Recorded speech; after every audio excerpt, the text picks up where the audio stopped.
Olá, tudo bem? Hoje nós vamos fazer um estudo que vai revolucionar a sua vida e vai levar você para muito mais perto de Deus. O tema de hoje, a Igreja Verdadeira. Você nunca estudou um assunto assim na Bíblia. Eu quero te perguntar, será que a Bíblia fala qual é a Igreja Verdadeira? Com certeza ela fala, e fala muito mais do que isso. Primeiramente, você precisa saber qual é a definição de igreja de acordo com a Bíblia. De acordo com a Palavra de Deus, igreja tem dois significados. Vamos conversar muito seriamente sobre esta definição, porque após essa definição você vai saber como entender melhor esse assunto. Então vamos conversar bem mais perto. Duas definições de igreja. Primeira definição, cada indivíduo é uma igreja. Eu e você. Você é uma igreja, eu sou uma igreja. A Bíblia diz, vós sois o templo do Espírito Santo. Está em 1 Coríntios, capítulo 3, 16 e 17 e capítulo 6, verso 19 e 20. Cada indivíduo, repito, é uma igreja. Portanto, você pode fazer o seu culto aonde você quiser. Em casa, na rua, num passeio, embaixo de uma árvore, na praia, num hotel, aonde você quiser. Porque o seu corpo é o templo do Espírito Santo. Esta é a primeira definição de igreja. A segunda definição é denominação. O que é uma denominação? É quando vários indivíduos que acreditam em Deus da mesma maneira, que têm a mesma fé, quando essas pessoas se reúnem para cantar, orar, ler a Bíblia. Então ali nós temos um grupo de indivíduos que comungam da mesma fé. E aí isto constitui uma denominação. E aí vem os nomes que você tem visto por aí em cada esquina. Portanto, biblicamente nós temos duas definições, indivíduo e denominação. A pergunta é a seguinte, todas as denominações são verdadeiras? E todas as pessoas serão salvas, mesmo que não estejam frequentando nenhuma dessas denominações? De acordo com a palavra de Deus, de acordo com o livro de São Mateus, capítulo 7, versículo 21, nós lemos que nem todo aquele que diz Senhor, Senhor, vai entrar no reino dos céus. Nem todo aquele que usa a Bíblia, nem todo aquele que fala do nome de Jesus, nem todo aquele que canta, que ora e enfim, nem todos que estão aí nas denominações entrarão no céu. A Bíblia é clara, só vai entrar no céu quem guarda os mandamentos de Deus. E claro, quem aceita Jesus como Salvador pessoal. Mas a pergunta continua, todos os caminhos levam a Deus? Todas as estradas levam ao Rio de Janeiro? O que você acha? Todas as estradas levam a Curitiba? O que você acha? Pergunto, a igreja que você frequenta é a verdadeira? Faz o seguinte, pergunta para um católico. Fala assim, escuta, a igreja católica é verdadeira ou falsa? O que você acha que ele vai te responder? E se você perguntar para um batista, para um presbiteriano, para um adventista, para um espírita, para um assembleiano, para alguém de qualquer que seja a sua denominação, pergunte, a sua igreja é falsa ou verdadeira? A resposta, claro, é única, é verdadeira. Todo mundo diz que a sua igreja é verdadeira. Então eu pergunto a você, se todas as igrejas são verdadeiras, a Bíblia é falsa? A Bíblia é mentirosa? Porque a Bíblia diz que nem todos que falam Senhor, Senhor, entrarão no reino dos céus.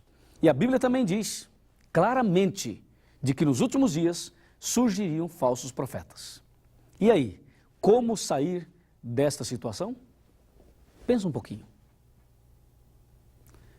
A palavra de Deus nos dá a saída, nos responde estas perguntas. O Apocalipse tem a resposta para esta pergunta que eu fiz agora e para todas as perguntas que você tem. Vamos dar uma passada através da história, através dos séculos, e vamos ver, não só na Bíblia, como também na história, a igreja de Deus, a igreja verdadeira. No estudo anterior, você viu comigo, em Apocalipse 12, as características proféticas, simbólicas da igreja de Deus. Mas agora você vai ver a igreja através da história. Primeiramente, Efésios, eu vou abrir a minha Bíblia aqui, no livro de Efésios, no capítulo 5 e no versículo 23. Porque o marido é o cabeça da mulher, como também Cristo é o cabeça da igreja. Observe que aqui não fala das igrejas, no plural, mas fala da igreja, no singular. Isto diz alguma coisa? Claro que diz. Está dizendo que existe uma igreja, apenas uma. E o versículo 24 diz assim: como, porém, a igreja, de novo no singular, está sujeita a Cristo, assim também as mulheres em tudo devem ser submissas ao seu marido. Olha o versículo 25. Maridos, amai vossa mulher, como também Cristo amou a igreja. Nunca as igrejas. Entendeu? Biblicamente, só existe uma igreja. E olha o versículo 26. Para que a santificasse, tendo-a purificado por meio da lavagem de água pela palavra, para a apresentar a si mesmo igreja gloriosa, sem mácula, nem ruga, nem coisa semelhante, porém santa e sem defeito. Demais. Viu como a Bíblia é clara? Ela deixa claro para nós de que só existe uma igreja, só uma denominação. E aí, a conclusão é muito simples. Se só existe uma denominação, se só existe uma igreja verdadeira, então as outras são falsas. Aí você toma um susto e diz: meu Deus do céu, então quer dizer que só vai entrar no céu quem frequenta uma igreja? Não, calma, não se desespere. Nós vamos analisar agora, através dos séculos. Vem aqui, vamos dar uma olhadinha no computador. A igreja verdadeira, acompanhe atentamente, através dos séculos. No Jardim do Éden, a igreja de Deus tinha dois membros, Adão e Eva. A igreja tinha dois membros. Na época de Sodoma e Gomorra, duas grandes cidades do passado, quando Deus destruiu Sodoma e Gomorra, apenas 3 pessoas se salvaram. Veja, no Jardim do Éden, 2 pessoas, em Sodoma e Gomorra, 3 pessoas. Eram os membros da igreja verdadeira. E agora você pode olhar aqui, olha, na época do dilúvio, quando Deus mandou o dilúvio, e aqui uma informação importante, o dilúvio foi geral, foi mundial. Na época do dilúvio, apenas 8 pessoas se salvaram. O que você percebe? Você percebe no Éden, 2 pessoas, em Sodoma e Gomorra, 3, e no dilúvio, 8 pessoas. Está crescendo o número de membros. Mas é assustador saber que no dilúvio, apenas 8 pessoas se salvaram. Dá uma olhada aqui e veja esta informação. O povo de Israel, formado a princípio por 12 tribos, formou um grande bloco, um grande povo, e este passou a ser o povo de Deus. Quem era Israel? Essa é uma história interessante. Eu vou te contar em detalhes a história do povo de Israel. Você vai entender isso claramente. Olha, Israel era um homem. Esse homem chamava-se Jacó. A história começou assim. Um dia, Deus chamou Abraão. Abraão, vem aqui. Deus pediu que Abraão chegasse mais perto. Abraão chegou e Deus disse: Abraão, eu vou fazer de você uma grande nação. Você vai ter um filho com a sua esposa e você vai ser pai de uma grande nação. O tempo passou e Abraão e Sara, eles conseguiram um filho. A Sara ficou grávida e quando o filho nasceu, ela tinha aproximadamente 90 anos e Abraão tinha aproximadamente 100 anos. Nasceu o menino chamou-se Isaque. Isaque cresceu, casou-se com Rebeca. E aí Isaque e Rebeca tiveram 2 filhos. O nome deles, Esaú e Jacó. Esses 2 filhos eram gêmeos. Porém, o Esaú nasceu primeiro. Portanto, Esaú era o primogênito. Esaú e Jacó. Jacó e Esaú fizeram lá uma confusão terrível, que agora não temos tempo para explicar. Eu só quero dizer que Jacó acabou comprando a bênção da primogenitura do seu irmão Esaú. E Jacó acabou recebendo, entre aspas, a bênção do pai. Esta que não foi bem uma bênção, porque a partir daquele dia, Jacó passou a perambular pela vida. O nome Jacó significa enganador, trapaceiro, alguém que engana as pessoas. Jacó viveu depois daquela mentira, depois daquele engano, Jacó viveu uma vida de derrotas, uma vida de problemas. E um dia, Jacó se arrependeu dos seus pecados. E Jacó quis mudar de vida. E numa madrugada, Jacó se ajoelhou, começou a clamar a Deus que mudasse o seu coração. E naquela madrugada, Deus veio. E quando Deus veio através de um anjo, Jacó agarrou aquele anjo, segurou aquele anjo, pensando ser o irmão, porque o irmão tinha prometido matá-lo. Não era o irmão, era um anjo. E quando clareou o dia, quando amanheceu o dia, Jacó, vendo que era um anjo, ele segurou o anjo e disse: agora eu não vou te soltar enquanto você não me abençoar. E aquela foi a angústia de Jacó. O anjo olhou para Jacó e disse: qual é o teu nome? E ele disse: eu sou Jacó. Em outras palavras, eu sou uma pessoa que tem lutado muito, eu sou enganador, eu menti, eu roubei, eu fiz isto, fiz aquilo. Ele começou a revelar, através do seu nome, da sua identidade, quem realmente ele era. E naquele dia, o anjo, mandado por Deus, disse: a partir de hoje, o seu nome não será mais Jacó, o seu nome será Israel. Que diferença? Jacó significa enganador e Israel significa vencedor. Aquele que lutou com Deus e venceu. Venceu não Deus, mas venceu a sua tendência pecaminosa. Venceu a sua natureza maldosa. Venceu, com certeza, a luta entre o bem e o mal pelo poder de Deus. O nome de Jacó passou a ser Israel. E a partir de então, Israel, ele teve 12 filhos. E desses 12 filhos foi constituído o povo de Israel, a grande nação de Israel, que até hoje existe. Então este povo passou a ser o povo de Deus. Vamos dar mais uma olhada aqui no computador e daqui a pouco vou te mostrar numa tela muito maior toda essa história da igreja através dos séculos. Dá uma chegada aqui e vamos olhar aqui no computador. Agora você sabe a história do povo de Israel, como tudo começou. Israel era o Jacó, só que o Israel é o Jacó convertido. Portanto, Israel era neto de Abraão e Deus cumpriu a promessa e através do neto de Abraão, Deus fez a grande nação que ele tinha prometido ao seu servo Abraão. Israel tornou-se uma poderosíssima, uma grande nação. Era a nação escolhida, a igreja verdadeira de Deus. Quando Jesus Cristo veio aqui na terra e Jesus morreu na cruz, derramando o seu sangue para nos salvar, infelizmente o povo de Israel rejeitou o seu Deus. E aí Jesus chamou 12 apóstolos. Essa é uma história que eu quero te contar com maior detalhes, com muitos outros detalhes bíblicos. Por exemplo, aqui na Bíblia, no livro de São João, no capítulo 1 e no versículo 10 em diante. Nós vamos ler aqui apenas uns dois, no máximo 2 versículos. Aqui, olha, São João, capítulo 1, está bem aqui. Diz a Bíblia: o verbo estava no mundo, o mundo foi feito por intermédio dele, mas o mundo não o conheceu. Veio para o que era seu, e os seus não o receberam. O povo de Deus rejeitou o seu Deus. Mas isto não aconteceu apenas com o povo de Israel. Quantas vezes nós temos rejeitado o nosso Deus? Quantas vezes temos fugido de Deus? Quantas vezes você tem procurado fugir da mensagem da salvação? Muitas pessoas fazem isso. O povo de Israel rejeitou o seu Deus. E é possível que nos dias de hoje, muitas pessoas também têm rejeitado o seu Deus. Eu espero que você nunca rejeite esse Deus maravilhoso. E ao entender melhor a igreja verdadeira, eu espero que você não caia no erro do povo de Israel, que rejeitou definitivamente o seu Deus. E hoje, o povo de Deus não é mais o povo de Israel. Hoje o povo de Deus está espalhado em toda a face da terra.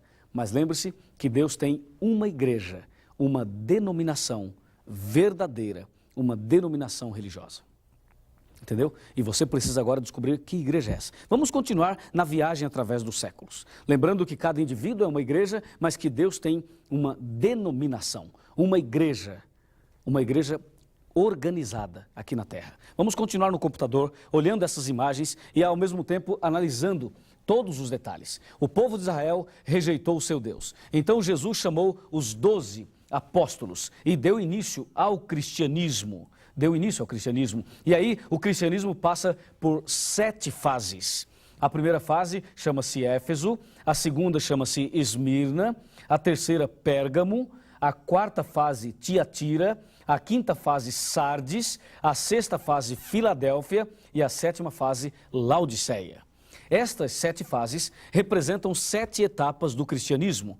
Cada uma destas fases tem para nós uma carta enviada por Jesus. Inclusive, este vai ser o nosso próximo estudo. Mas veja que a igreja foi passando por situações. O povo de Israel rejeitou o seu Deus. Deus chamou 12 discípulos e agora os discípulos, juntamente com Cristo, dá início ao cristianismo. E o cristianismo passa por 7 fases e Deus diz que os filhos dele, os servos de Deus, deveriam edificar as ruínas. Lembra-se? Levantar os fundamentos de muitas gerações, reparar as brechas, restaurar as veredas, as verdades, para que o país se torne habitável. Aqui eu tenho uma mensagem muito importante para você. Uma mensagem, eu quero que você me acompanhe. Esta mensagem que eu tenho para você vai te levar a entender algumas coisas mais. Por exemplo, você sabe por que o nosso mundo ainda está em pé? Você sabe por que Deus ainda nos deixou vivo e nos deixa vivo até hoje? Porque aqui na terra existe um povo que é o povo de Deus. Existe aqui na terra gente sincera, gente fiel, gente como você, que ainda quer conhecer toda a verdade. É por isso, porque se aqui na terra não tivesse o povo de Deus, Deus já teria destruído esse planeta. E Deus não destruiu ainda esse planeta, porque tem pessoas que ainda têm no coração o desejo de fazer a vontade de Deus. É por isso que Deus não destruiu ainda. A Bíblia diz, em Isaías 58, versículo 12, que o povo de Deus deveria restaurar a verdade para que o país se torne habitável. Habitável. O Brasil ainda é habitável, porque aqui tem o povo de Deus. Aqui tem a igreja do nosso Deus. É por isso que ainda estamos vivos. Agora, num plano maior, numa tela maior, eu gostaria que você pudesse entender um pouco melhor este assunto tão importante. Porque Deus tem aqui na terra o seu povo. Deus tem aqui na terra a sua igreja, os seus filhos e a sua denominação. Olho na tela, vamos lá num plano maior. Você vai ver aqui que hoje, nos nossos dias, estamos aí no terceiro milênio, no século 21, ainda Deus tem o seu povo. Você pode ver a igreja de Deus simbolizada por uma mulher vestida de sol, símbolo da igreja de Deus, símbolo da igreja verdadeira. E de acordo com a história e com a Bíblia, Deus sempre teve o seu povo. Recapitulando, no jardim do Éden, Adão e Eva. Depois, em Sodoma e Gomorra, 3 pessoas fiéis. Depois, no dilúvio, 8 pessoas fiéis. E em seguida, forma-se uma grande nação, o povo de Israel, que era a igreja de Deus. E isto aconteceu durante 4.000 anos aproximadamente. E quando Jesus Cristo aqui veio, o povo de Deus, por incrível que pareça, o povo de Deus rejeitou seu Deus. Amigo e amiga, por favor, nunca rejeite a verdade desse Deus maravilhoso. Não caia no erro do povo de Israel, que rejeitou o seu Deus. E então Deus agora chama 12 discípulos, 12 homens, e Deus começa agora uma nova fase na sua igreja. São as 7 etapas do cristianismo. Lembra-se? Vamos olhar? Éfeso, Esmirna, Pérgamo, Tiatira, Sardes, Filadélfia e Laodiceia. E eu tenho uma grande notícia para você. Nós estamos vivendo na última fase do cristianismo. Depois dessa última fase, Jesus vai voltar e nós vamos subir com Ele para o reino da eterna felicidade. Louvado seja Deus, porque estamos vivendo os últimos momentos da história desse mundo, a última fase da igreja, e logo, logo, Cristo virá e eu quero subir com Ele para a glória, para o reino da eterna felicidade. E você também deve se preparar para esse grande encontro, para esse grande dia. Louvado seja o nome de Jesus. Amém por isso. E eu convido você agora a entender a parte final desse estudo. Eu tenho um grande teste para te mostrar o caminho certo para você entrar no reino dos céus. Vamos lá, vamos aqui atentamente para que você não perca nada do que nós estamos mostrando, absolutamente nada. Vem aqui, vamos olhar aqui no computador. E você já sabe que existe uma igreja, uma denominação simbolizada por uma mulher vestida de sol. E de acordo com a Bíblia, existem 2 caminhos, o estreito e o largo, o certo e o errado, Deus e o diabo. Veja, luz e trevas, olha aqui, ó, Abel e Caim, veja aqui, verdade e mentira, e ainda você vê salvação e perdição. E aqui você tem justos e aqui você tem ímpios. Ali trigo e aqui joio. Ali no caminho certo você tem as ovelhas e no caminho errado os bodes. No caminho certo o selo de Deus e no caminho largo o selo do diabo. No caminho certo está Apocalipse 12, a igreja verdadeira, e no caminho errado, Apocalipse 17. Só existem dois caminhos, ou você está no certo ou no errado, ou a sua igreja é verdadeira ou falsa, ou você está no caminho da salvação ou da perdição, ou você é luz ou você é trevas, ou você vive no caminho de Deus, no caminho da luz, ou no caminho do diabo, que é o caminho das trevas. Ou você é uma ovelha ou um bode, ou você está no caminho estreito ou no caminho largo, ou você é trigo ou você é joio, ou eu estou salvo ou perdido, ou a minha igreja é certa ou é errada, ou a sua é certa ou a sua é errada. Não existe meio termo, amigo. Não existe. Só existe um caminho. Qual a definição de igreja? Você lembra? Agora você olha aqui. Igreja, denominação, é a primeira definição. A segunda é igreja, indivíduo. Agora escute, eu quero que você veja e escute atentamente isso aqui, olha. Deus tem filhos em todas as denominações, porém, nem todas as denominações são igrejas de Deus. Veja agora, Jesus disse, eu sou o bom pastor. E Jesus conhece as suas ovelhas. Ele diz, eu sou o bom pastor. Jesus Cristo é o nosso pastor. Que bênção, que maravilha. E ele diz claramente, eu conheço as minhas ovelhas. Isto significa, olha para mim, Jesus conhece você. Jesus sabe tudo sobre você. E ele está muito ansioso em habitar no seu coração, em levar você para o caminho certo. Tenha certeza disso. Você é a coisa mais linda que Deus tem. Ele fala, eu sou o pastor e você é a ovelha. Eu também sou a ovelha. Ele quer nos conduzir pelo caminho certo. Olha aqui, Jesus te conhece. Jesus sabe tudo sobre você. Mas ele ainda afirma, eu tenho outras ovelhas não deste aprisco. Eu tenho outras ovelhas, quer dizer, eu tenho outros filhos.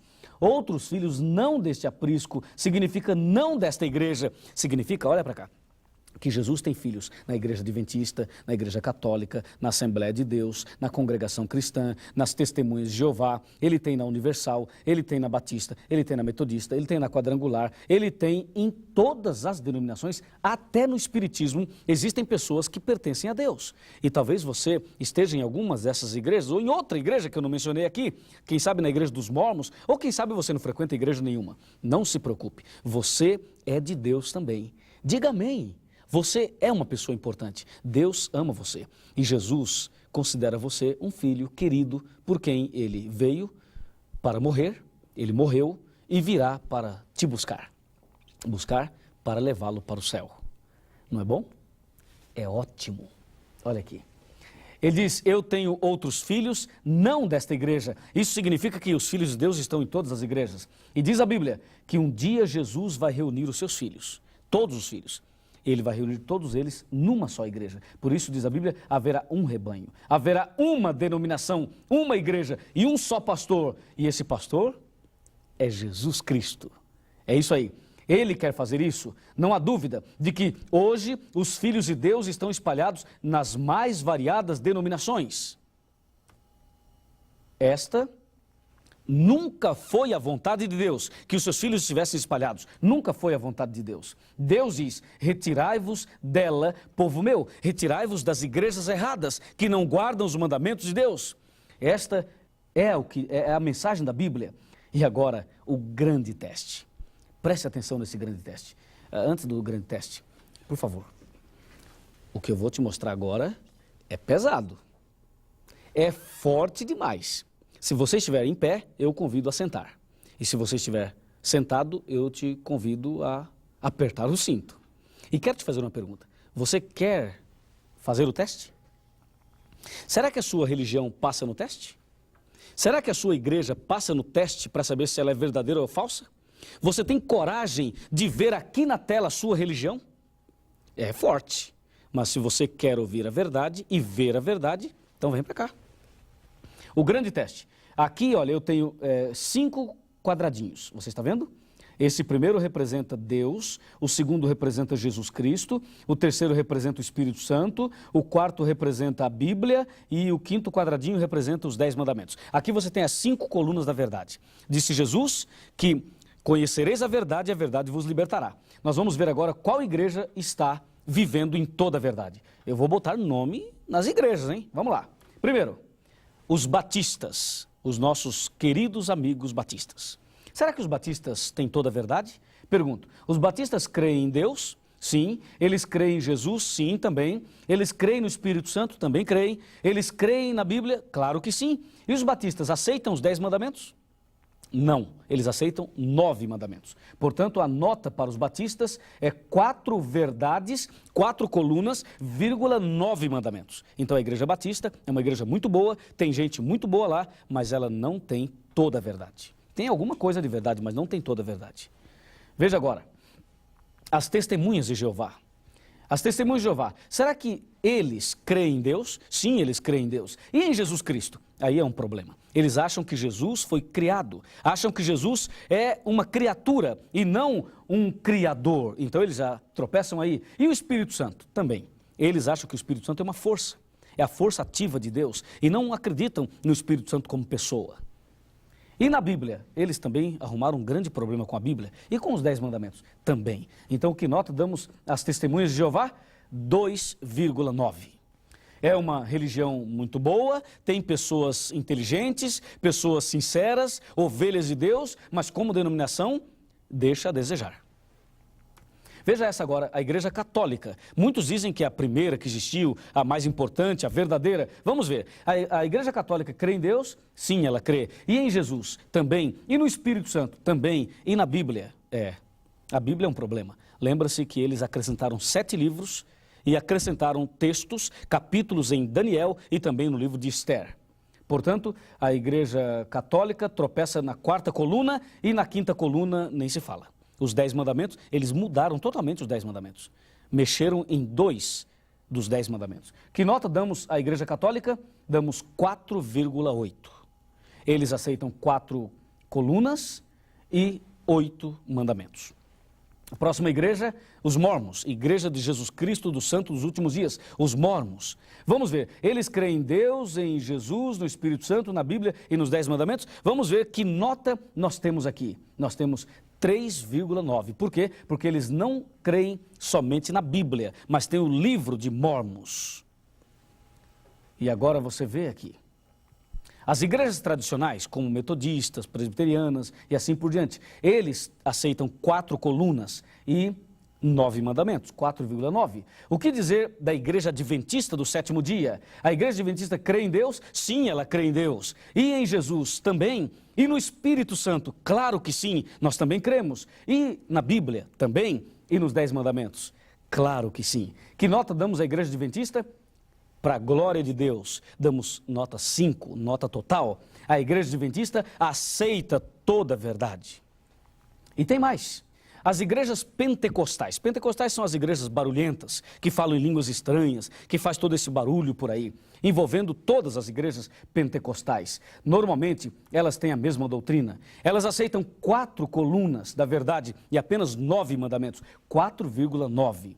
Não tem toda a verdade. E a Assembleia de Deus? A Assembleia de Deus é a mesma coisa, 4,9, aceita quase tudo e não aceita os 10 mandamentos, apenas 9 mandamentos. E o que dizer da Congregação Cristã do Brasil? É a mesma coisa, apenas 4 verdades eles aceitam e 9 mandamentos, 4,9. E o que dizer dos espíritas? Todas as espíritas, desde a macumba, desde a magia negra até as meditações transcendentais que tem por aí. Todo o espiritismo, que nota damos ao espiritismo? Será que eles creem em Deus, em Jesus, no Espírito Santo, na Bíblia e nos 10 mandamentos? Olha a nota. Só um. Apenas um. Como você pode ver aqui, eu coloquei algumas religiões. Poderia colocar outras, mas o nosso espaço é o suficiente para que você entenda dentro destas que nós colocamos aqui. Como você pode ver, a Igreja Adventista do 7º dia é a única que está de acordo com a Bíblia dentro de toda a verdade deixada por Deus. E agora? O que você me diz?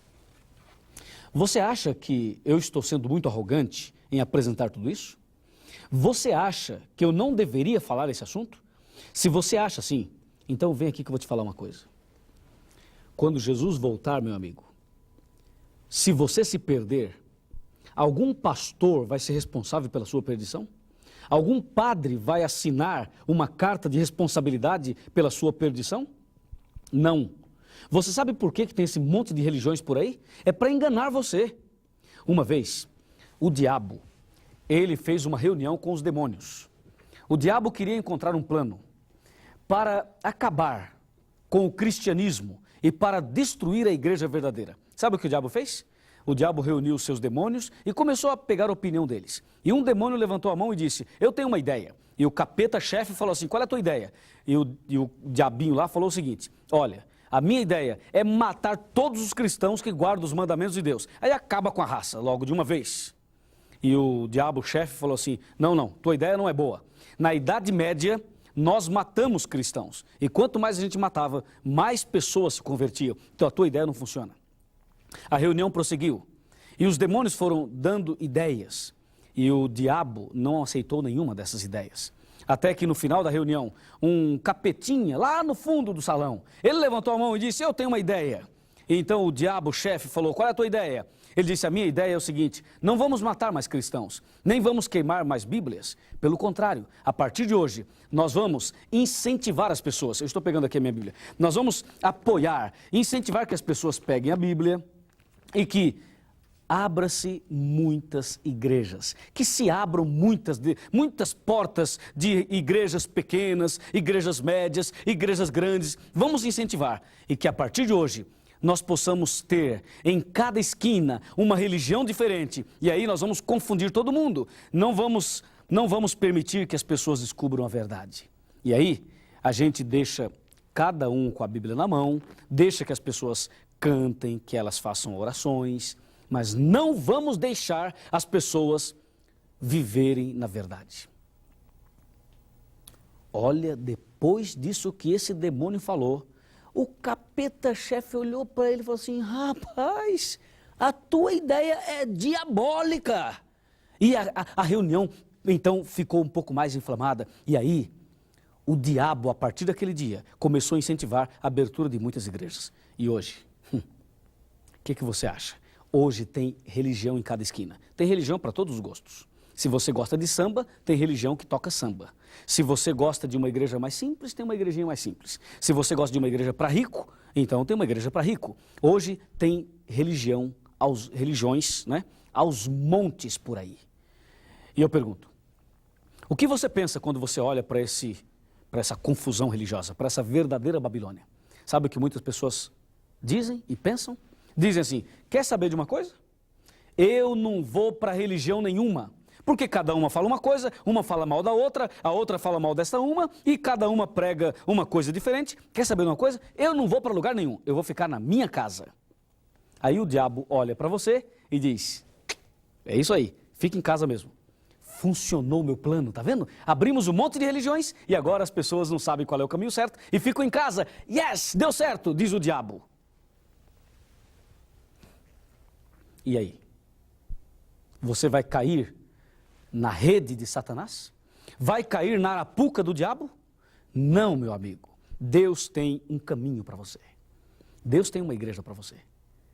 E eu tenho certeza que agora você sabe que a igreja de Deus, a igreja adventista do sétimo dia, é aquela que tem toda a verdade. E eu termino chamando a sua atenção para um versículo do livro do profeta Isaías. E esse versículo, eu gostaria que você pegasse uma caneta e escrevesse isto num papel, em algum livro, aonde você costuma ler, seja na sua cadernetinha de anotação ou até mesmo no rodapé da sua Bíblia. Isaías capítulo 56, versículo 8, está bem aqui. Assim diz o Senhor Deus, que congrega os dispersos de Israel.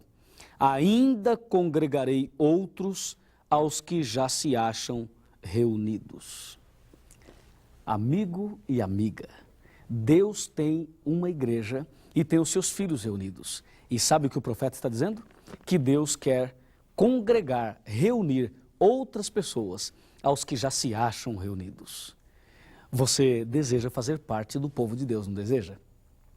Eu posso imaginar que você está sentindo agora vontade de fazer parte da igreja de Deus que é fiel a esse Deus maravilhoso.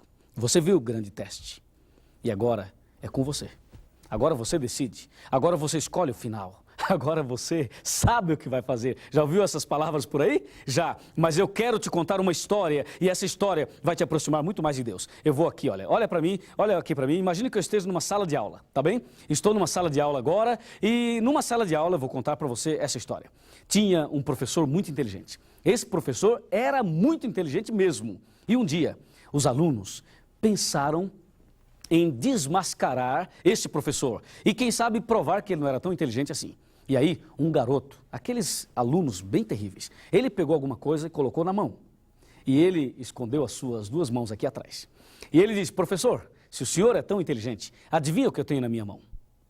E o professor pensou, abaixou a cabeça, andou para cá.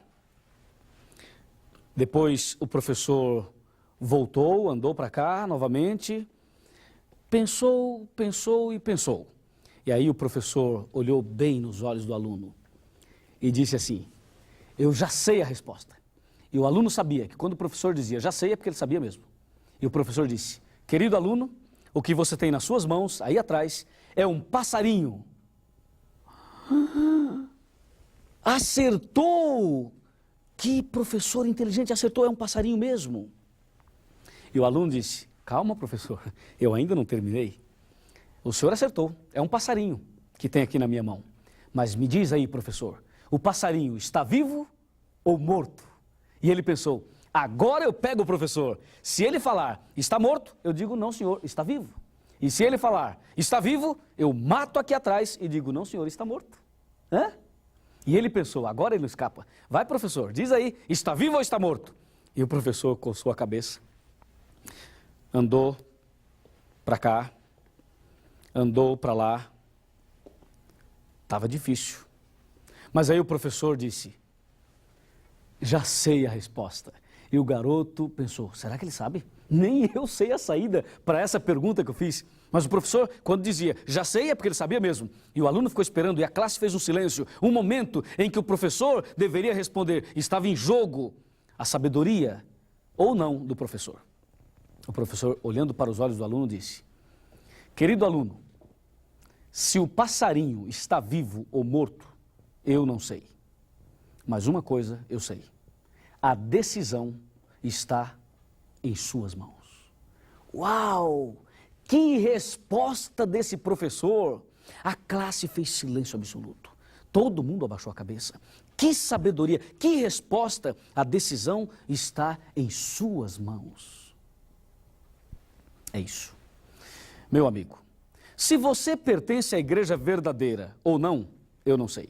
Se você vai entrar no céu ou não, eu também não sei. Se você é sincero ou não, eu também não sei. Se você está no caminho certo ou no caminho errado, eu também não sei. Se você vai aceitar o que está na Bíblia ou vai rejeitar, eu também não sei. Mas uma coisa eu sei. A partir de agora, sabendo tudo que você sabe, a decisão está em suas mãos. Você decide. E se você quer seguir a verdade, eu vou orar por você. E Deus vai te abençoar. Vamos orar? Ó Deus maravilhoso, obrigado por esta mensagem. Obrigado por esse estudo. Obrigado